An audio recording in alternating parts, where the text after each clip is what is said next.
श्री पंढरपुर में एक भक्त हुए, उनका नाम था दामाजी पंत। क्या नाम था? श्री दामाजी पंत। एक राजा के, एक बादशाह के सूबेदार थे। आज की भाषा में कहें तो एक तहसील के रक्षक थे। एक बादशाह के अंतर में जितने जिले आते हैं, तहसील आती है, उनके एक एक रक्षक बना दिए जाते। तो एक जगह के सूबेदार थे। सोलापुर के पास में एक जगह है, वहां के।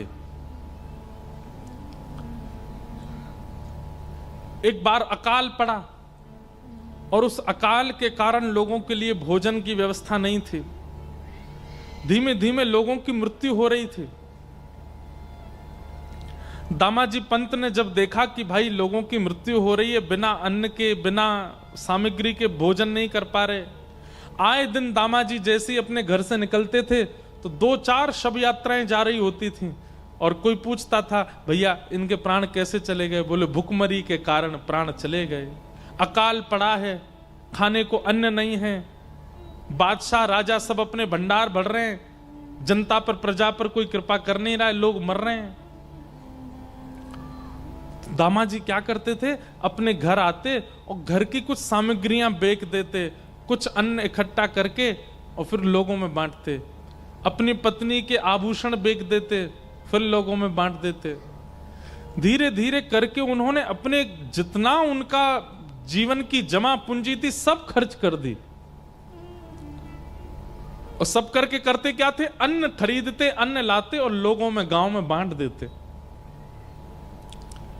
जितना उनसे हो पा रहा था लोगों की सेवा में दे रहे थे। लेकिन एक समय ऐसा आया, श्री दामाजी पंत के पास में अब बेचने के लिए कुछ भी नहीं था। एक घर में कितनी सामग्री होगी? ज्यादा से ज्यादा 2-4 घरों को दे सके इतनी सामग्री थी। लेकिन यहां भुखमरी तो पूरे क्षेत्र में थी, अकाल तो पूरे क्षेत्र में था। तो दामाजी पंत एक दिन रात भर सोचने लगे, क्या करूं मैं? कैसे इन जीवों का कल्याण करूं? कैसे इन लोगों को मरने से बचाऊं? क्योंकि वे एक सूबेदार थे, एक तहसील पूरी, एक जिला पूरा उनके अंदर में ही आता था। तो बादशाह का अन्न कोष, उसकी चाबी उन्हीं के पास ही रहती थी। बहुत ध्यान से सुनना। बादशाह के अन्नकोष की चाबी उन्हीं के पास रहती थी। दामाजी पंत ने अपनी पत्नी को रात में बुलाया और कहा, देवी मेरे मन में एक योजना तो है लोगों के घरों में अन्न पहुंचाने की, लोगों की मृत्यु को टालने की, लोगों को जीवन देने की, पर इस योजना से मेरे प्राण चले जाएंगे। पत्नी घबरा गई, बोले आप कैसी बात कर रहे हैं? ऐसा कुछ भी नहीं करना जिससे आपके प्राण जाएं। मैं कहां जाऊंगी फिर? दामाजी कहने लगे, देवी मेरे एक के प्राण जाएंगे पर लाखों के प्राण बच जाएंगे। और ऐसा भी हो सकता है कि मेरे तो प्राण जाएं, साथ में तुम्हारे भी प्राण ले लिए जाएं। पत्नी बोली, ऐसा क्या विचार कर रहे हैं आप? तब दामाजी बोले, मेरे पास ये अन्न कोष की चाबी है बादशाह की, उसमें इतना अन्न होगा कि अगले 2-3 महीने तक, जब तक वर्षा का समय नहीं आता, जब तक ठाकुर जी की कृपा नहीं होती पृथ्वी पर, तब तक लोग मरेंगे नहीं। इतना तो अन्न होगा, उसको मैं खोल दूंगा, लोगों में बांट दूंगा।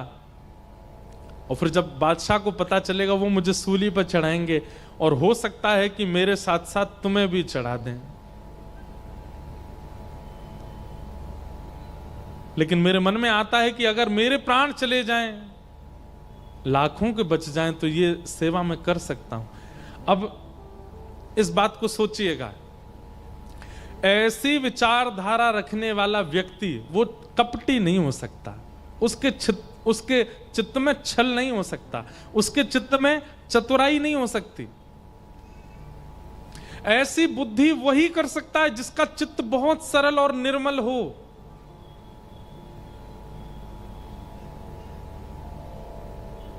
हम लोग ऐसी विचारधारा वाले नहीं हैं। हम लोगों की विचारधारा विचित्र है। संकट आने पर हम अपनी रक्षा प्रधान मानते हैं, इसलिए हम लोग अब सहज नहीं बचे। हम जो इस काल के लोग हैं, हम में से सहजता, सरलता, निर्मलता निकल चुकी है, इसलिए हमको ज्ञान वैराग्य का आश्रय लेना पड़ेगा अपने कल्याण के लिए। प्राचीन भारत के लोग सरल थे, सहज थे, चतुर नहीं थे, इसलिए भक्ति मात्र उनका कल्याण कर देती थी। दामाजी पंत ने अपनी पत्नी से कहा, मैं अन्न कोष खोल करके लोगों में बंटवा दूं, मेरे प्राण तो जाएंगे पर इतने लोग बच जाएंगे। पत्नी ने कहा, मुझे स्वीकार है, आप कीजिए। और श्री दामाजी पंत ने अन्न कोष का भंडार खोल दिया और राजा बादशाह को पता ना चले, रात रात में पूरे पूरे लोगों से लुटवाया खूब अन्न। इतना अन्न था उस अन्न कोष में कि 1 महीना तक लूटते रहे, फिर भी कम पड़ गया, फिर भी खत्म नहीं हुआ। लोगों के घरों में अन्न चला गया, लोग रोटी सब्जी बना के पाने लगे, भुखमरी बंद होने लगी, लोगों के प्राण जाने बंद हो गए। लेकिन ये खबर जैसी बादशाह को पता चली कि उनसे बिना पूछे दामा पंत ने अन्न कोष खोल दिया।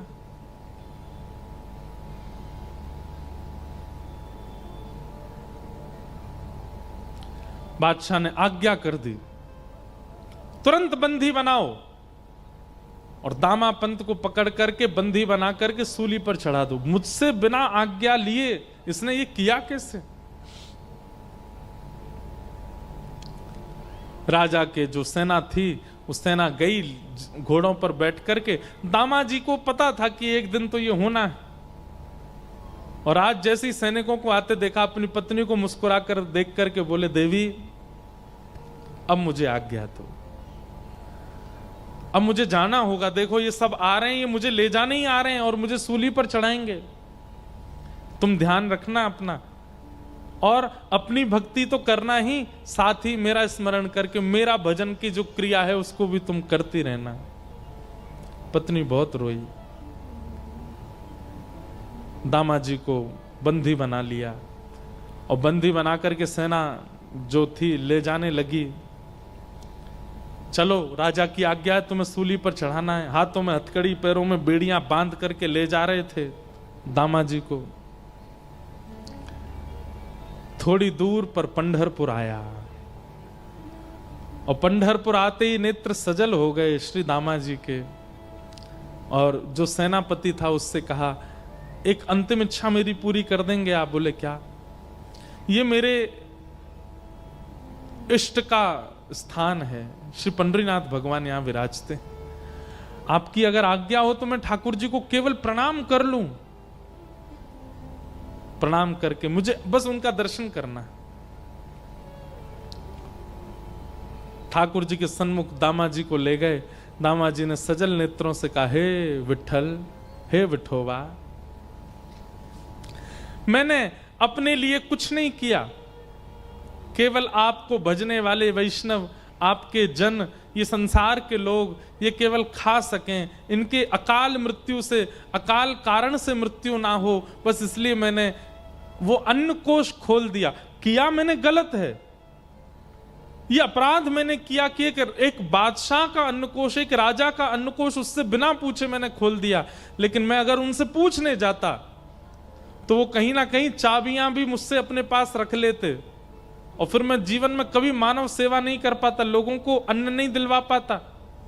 इसलिए मैंने उनसे पूछना उचित नहीं समझा। बिना पूछे ये क्रिया मैंने की, जो कि है तो अपराध, लेकिन भगवान इस अपराध से क्रुद्ध होकर के, नाराज होकर के आप चाहे जो मुझे दंड दीजिएगा, पर नाथ अपने से दूर मत कीजिएगा।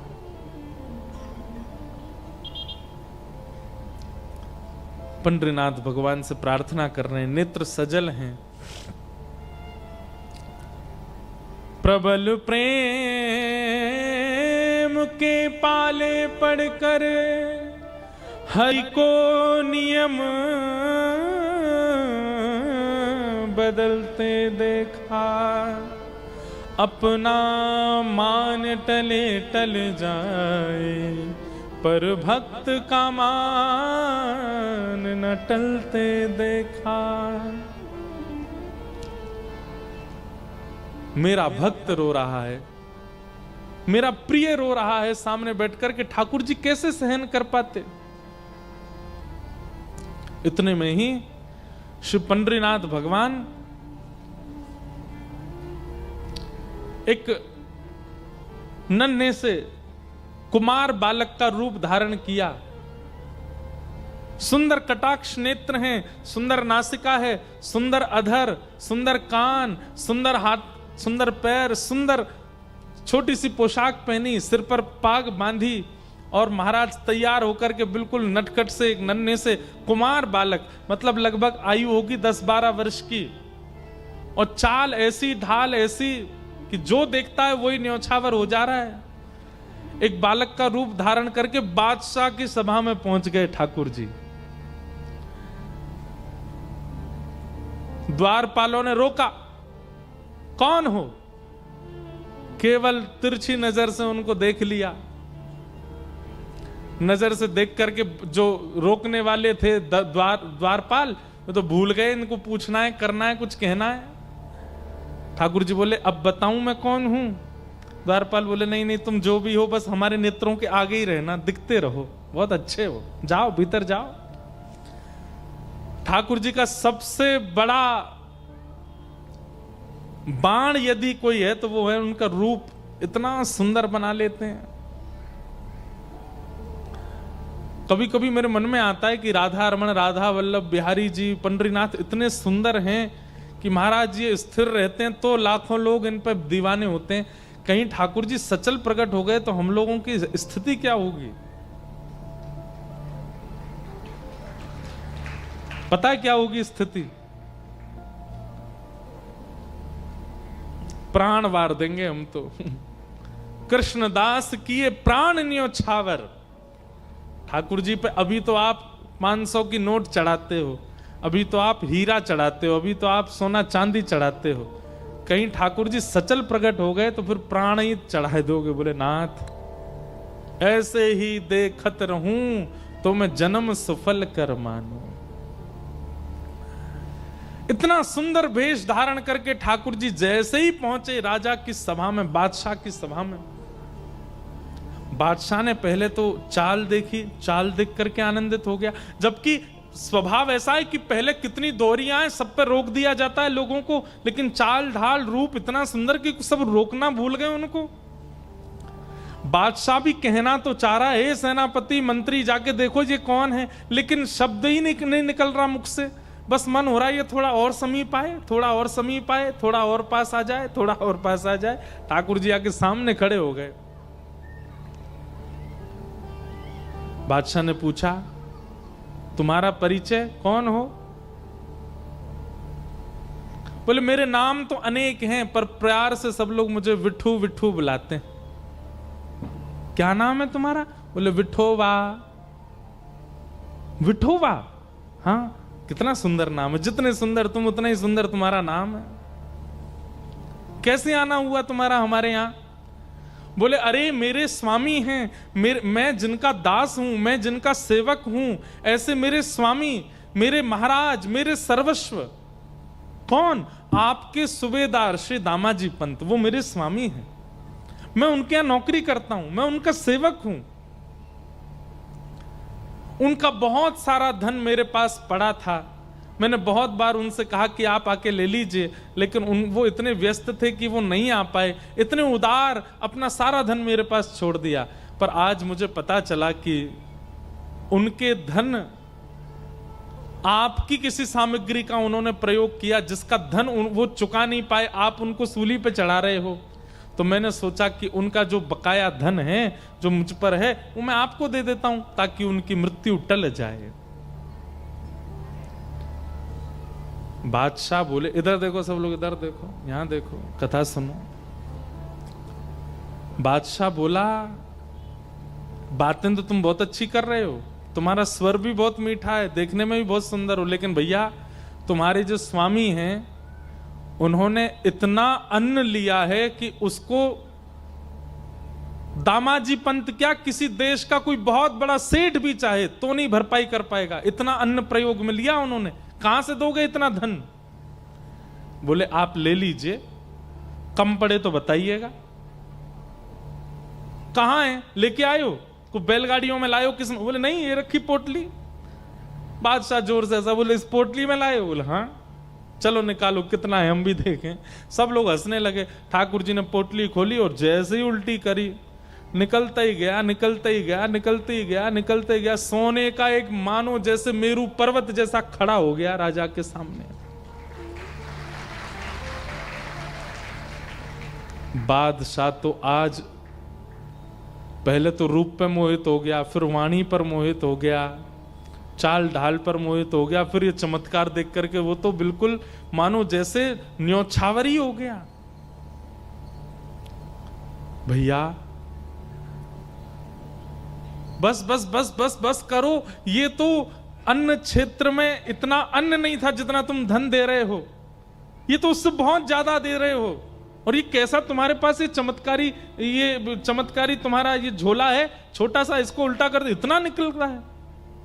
ये मेरे स्वामी श्री दामाजी पंत ने मुझको दिया है। आपसे प्रार्थना है मेरे स्वामी को मुक्त कर दीजिए।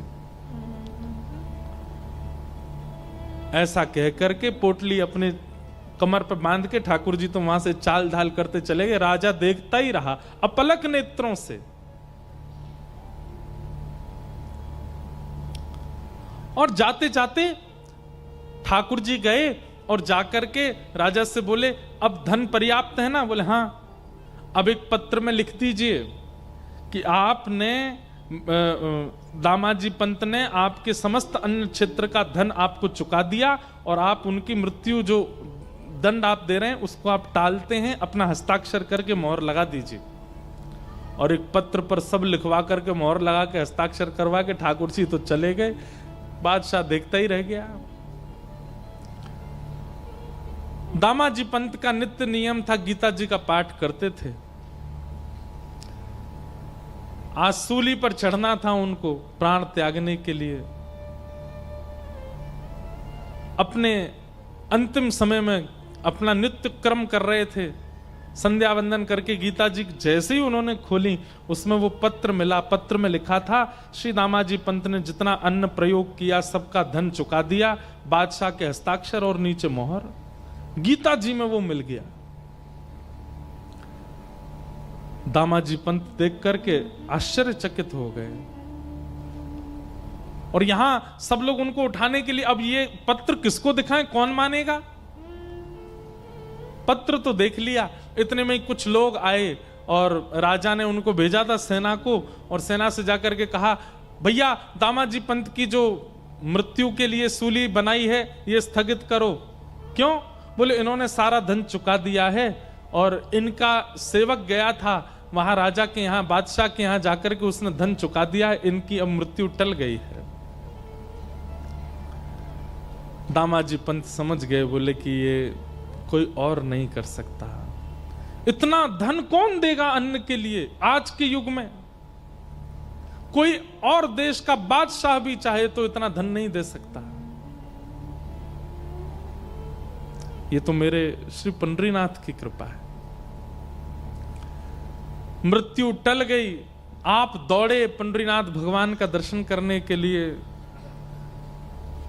यहां पीछे बादशाह, वो जब से ठाकुर जी दिखे उसको बावड़ा हो गया था, उसको कुछ सुहा ही नहीं रहा था। वो बोला वो तो मिल नहीं रहा जो आया था, कम से कम दामाजी के पास ले जाओ, वो अपने सेवक से मुझे मिलवा दें।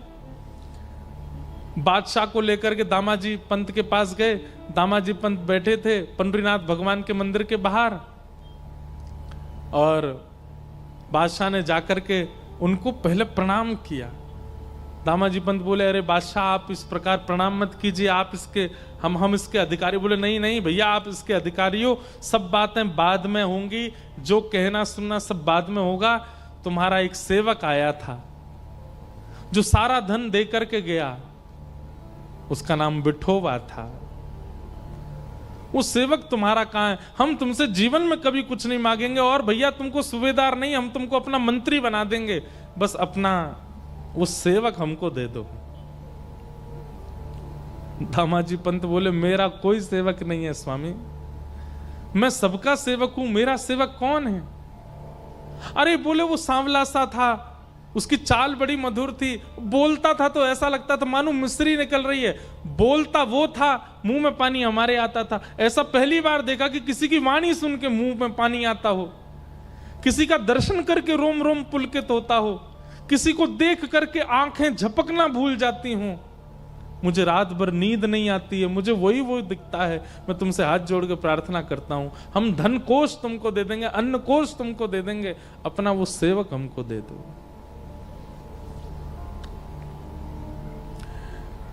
बादशाह का हाथ पकड़ करके दामाजी पंत सिड्डियों पर लेकर के गए और कहा, नेत्र उठा करके देखो, कहीं ये तो नहीं थे? सामने श्री पंडरीनाथ भगवान खड़े थे।